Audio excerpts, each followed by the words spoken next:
সাল 2022-এ kit pick national অবজারভেটরির সাহায্যে সায়েন্টিস্টরা এমন এক গ্রহের সন্ধান করে যা খুবই অদ্ভুত ছিল, যার নাম TOI 3757b, যেটি আমাদের পৃথিবী থেকে 580 আলোকবর্ষ দূরে অবস্থিত, যার রেডিয়াস জুপিটারের চেয়ে 1.5 গুণ বড়।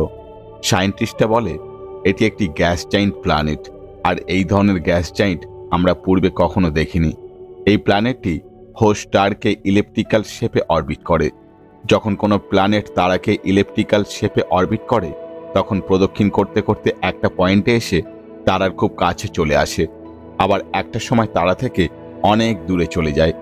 যখন একটি তারার খুব কাছে চলে আসে, তখন তারা থেকে অধিক মাত্রায় রেডিয়েশন আসে, যার জন্য এর অ্যাটমসফিয়ার ডিম্বাকৃতির হয়ে গেছে, অর্থাৎ এর অ্যাটমসফিয়ার অনেক বেশি ডেন্স হয়ে গেছে। আর এই ডেন্স অ্যাটমসফিয়ারে আগুনের গোলা বইছে, যা দেখে সায়েন্টিস্টরা চমকে উঠেছিল। এক কথায় এই প্ল্যানেট নরকের সমান। এই নরকীয় গ্রহে কোনো প্রাণীকে নিয়ে গেলে সে মুহূর্তের মধ্যেই বাষ্পীভূত হয়ে বাতাসে মিশে যাবে। আজকের ভিডিওতে এই ধরনের কিছু নরকীয় প্ল্যানেটের কথা বলবো, যা আপনাকে ভয় পাইয়ে দিতে পারে। হ্যালো বন্ধুরা, welcome back to our channel mysterious episode Bangla. আমাদের এই লিস্টে সবার প্রথমে রয়েছে ট্রেস 2b, যেটি পৃথিবী থেকে 750 লাইট ইয়ার্স দূরে অবস্থিত। এই প্ল্যানেটকে দেখতে পাওয়া খুব মুশকিল, কারণ এক তো এটি আমাদের পৃথিবী থেকে অনেক দূরে রয়েছে, আর দ্বিতীয় এটি এর হোস্ট স্টার থেকে আসা লাইটকে নিজের মধ্যেই অ্যাবজর্ব করে নেয়, যার জন্য এই প্ল্যানেটকে দেখতে পাওয়া খুব মুশকিল। এই প্ল্যানেট কতটা ডার্ক এর আন্দাজ এটা থেকে বুঝতে পারবেন যে আমাদের পৃথিবীতে যে কয়লা আছে তার 95% লাইটকে অ্যাবজর্ব করে নেয়, আর এই গ্রহটি তার 99% লাইটকে অ্যাবজর্ব করে নেয়। এবার নিশ্চয়ই বুঝতে পারছেন কতটা ডার্ক। এই প্ল্যানেট হোস্ট স্টার থেকে 40 লক্ষ কিলোমিটার দূরে রয়েছে। এই ডিস্টেন্স মার্কারি থেকে সূর্যের ডিস্টেন্সের চেয়ে 10 গুণ কম। হোস্ট স্টারের বেশি কাছে থাকার জন্য আপনি একে দেখতে পাবেন না, যা খুবই অদ্ভুত ব্যাপার। এরপর আসে গ্লিশ 504b প্ল্যানেট, যেটি ভির্গো কনস্টেলেশনে আমাদের পৃথিবী থেকে 57 লাইট ইয়ার্স দূরে অবস্থিত। এই প্ল্যানেট জুপিটার এবং সূর্যের থেকে আরও দূরে অবস্থিত। তারা থেকে অনেক দূরে থাকার জন্য এখানে সূর্যরশ্মি খুব কম পরিমাণে পৌঁছাতে পারে, কিন্তু এর ভিতর অনেক বেশি ব্রাইট। যখন এর উপর তারার লাইট এসে পড়ে, তখন তাই রিফ্লেক্ট হয়ে পুনরায় স্পেসে ফিরে যায়, যার জন্য এটি বাইরে থেকে ডার্ক দেখায়। কিন্তু এই প্ল্যানেটের কোরের কারণে এর ভিতর আলোকিত থাকে। এর ভিতর এতটাই ব্রাইট যে এই গ্রহের উপরের স্তর সরালে এটি কোনো তারার ন্যায় দেখাবে, এতটাই আলোকিত থাকে। এই ধরনের প্ল্যানেট সায়েন্টিস্টরা এর পূর্বে কখনো দেখেনি। এটি একটি প্রকৃতির অপূর্ব সৃষ্টি। এরপর আসে GJ1214b প্ল্যানেট। এই প্ল্যানেটটি পৃথিবী থেকে 42 লাইট ইয়ার্স দূরে অবস্থিত।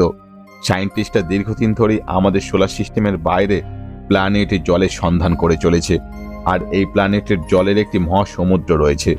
এই প্ল্যানেটের সাইজ আমাদের পৃথিবীর থেকে 3 গুণ বড়। এই গ্রহের জলের ম্যাস পুরো প্ল্যানেটের ম্যাসের 10%, যেখানে আমাদের পৃথিবীর সমুদ্রের ম্যাস অনেক কম। আমাদের সমুদ্রের সবচেয়ে ডিপেস্ট পয়েন্ট মাত্র 11 কিলোমিটার, আর এই কম গভীরতায়ও এমন সব রহস্য লুকিয়ে রয়েছে যে যার সম্পর্কে আপনারা আজও কল্পনা করতে পারবেন না। কিন্তু এই প্ল্যানেটের সমুদ্রের গভীরতা কয়েক হাজার কিলোমিটার। আপনারা ভাবতেও পারবেন না যে এত গভীরতায় কত ধরনের রহস্য লুকিয়ে রয়েছে। এরপর আসে কেপলার 10b, যেখানে জল নয় বরং লাভার সমুদ্র বয়ে চলে, যার জন্য একে নরকের প্ল্যানেট বলা হয়। এটি আমাদের পৃথিবী থেকে 560 লাইট ইয়ার্স দূরে অবস্থিত। এই প্ল্যানেটটি হোস্ট স্টারের খুব কাছে অবস্থিত, যার জন্য এর টেম্পারেচার 1500 ডিগ্রি সেলসিয়াস। এত বেশি তাপমাত্রা হওয়ার জন্য এই প্ল্যানেটের সারফেস গলতে শুরু করে দিয়েছে। এর ম্যাস পৃথিবীর থেকে 5 গুণ বেশি। এখানে অধিক মাত্রায় লোহা রয়েছে। খুব বেশি তাপমাত্রা হওয়ার জন্য এখানকার লোহা গলে গিয়েছে। দূর থেকে দেখলে এটি উজ্জ্বল লাল রঙের গ্রহ দেখায়। এই প্ল্যানেটের সারফেস মেল্ট আয়রনে ভরা, যা ভয়ানক পরিস্থিতি। এরপর আসে PSRJ1719-14388, যেটি আমাদের পৃথিবী থেকে 4000 লাইট ইয়ার্স দূরে অবস্থিত, যেখানে চারিদিকে অধিক মাত্রায় কার্বন রয়েছে, আর এখানকার গ্র্যাভিটি আর প্রেশার অনেক বেশি। যখন অধিক প্রেশার কার্বনের অ্যাটমের উপর পড়ে, তখন সেই অ্যাটম ডায়মন্ডে কনভার্ট হয়ে যায়, যার জন্য এই প্ল্যানেটে হীরের বৃষ্টি হয়। এরপর আসে ওয়েস 76b। এই প্ল্যানেটের ভিতরের পরিস্থিতি নরকের সমান। এই প্ল্যানেটটিও হোস্টারের খুব কাছে অবস্থিত। এত কাছে থাকার জন্য এই গ্রহটি তারার সাথে টাইডালি লকড, অর্থাৎ এই গ্রহের এক সাইড সর্বদাই তারার দিকে থাকে আর আরেক সাইড তারার বিপরীত দিকে থাকে। এই প্ল্যানেটের যে সাইড তারার দিকে থাকে সেখানকার তাপমাত্রা 2400 ডিগ্রি সেলসিয়াস। এটা জেনে রাখুন, যখন লোহাকে 1400 ডিগ্রি সেলসিয়াসে গরম করা হয় তখন তা গলে যায়, আর এই প্ল্যানেটের টেম্পারেচার এর থেকে 1000 ডিগ্রি সেলসিয়াস বেশি। এই প্ল্যানেটেও অধিক মাত্রায় লোহা রয়েছে। এত বেশি তাপমাত্রা হওয়ার জন্য এখানে লোহা গলে যাওয়ার পরিবর্তে বাষ্পীভূত হয়ে উবে যায়। কিন্তু এই প্ল্যানেটের সবচেয়ে অবাক করার বিষয় হলো, যখন লোহা বাষ্পীভূত হয়ে উপরে উঠে যায় তখন তা মেঘে পরিণত হয়ে যায়, আর যখন এই প্ল্যানেটে হাওয়া বয় তখন তা এর বিপরীত দিকে চলে যায়, যেখানে অধিক মাত্রায় অন্ধকার থাকে। এখানকার তাপমাত্রা খুব কম থাকে। বাষ্পীভূত লোহার মেঘ যখন এই সাইডে যায় তখন কম তাপমাত্রার কারণে পুনরায় লোহার আকৃতিতে সলিড ফর্মে ফিরে আসতে শুরু করে দেয়, যার ফলে এই প্ল্যানেটেও লোহার বৃষ্টি হয়। এক কথায় বলতে গেলে এই প্ল্যানেট নরক।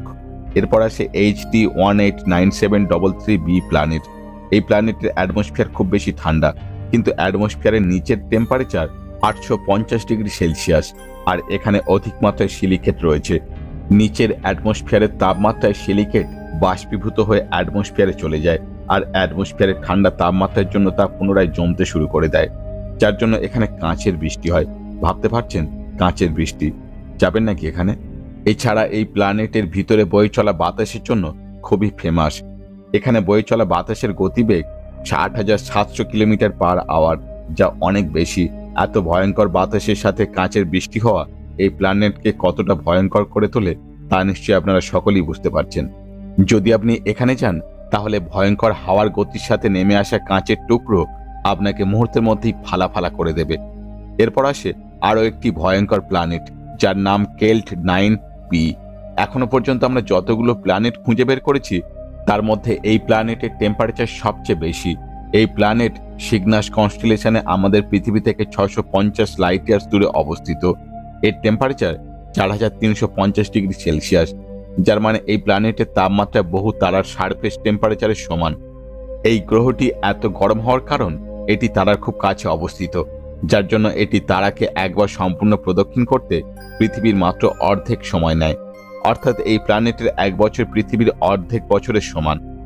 অবাক করার বিষয় হলো, এই প্ল্যানেটের বয়স মাত্র 7300 বছর, যার মানে এটি একটি ইয়াং প্ল্যানেট, যার বয়স পৃথিবীর তুলনায় খুবই কম। এগুলির মধ্যে কোন প্ল্যানেটটি সবচেয়ে বেশি ভয়ানক বলে আপনাদের মনে হয় অবশ্যই কমেন্ট করে জানান। ভিডিও ভালো লাগলে একটা লাইক, বন্ধুদের মধ্যে শেয়ার, আর এই ধরনের ইনফরমেটিভ ভিডিও পেতে চ্যানেলটি সাবস্ক্রাইব করে পাশে থাকা বেল আইকনটি প্রেস করে অল করে দিন। দেখা হচ্ছে পরবর্তী ভিডিওতে, সঙ্গে থাকুন।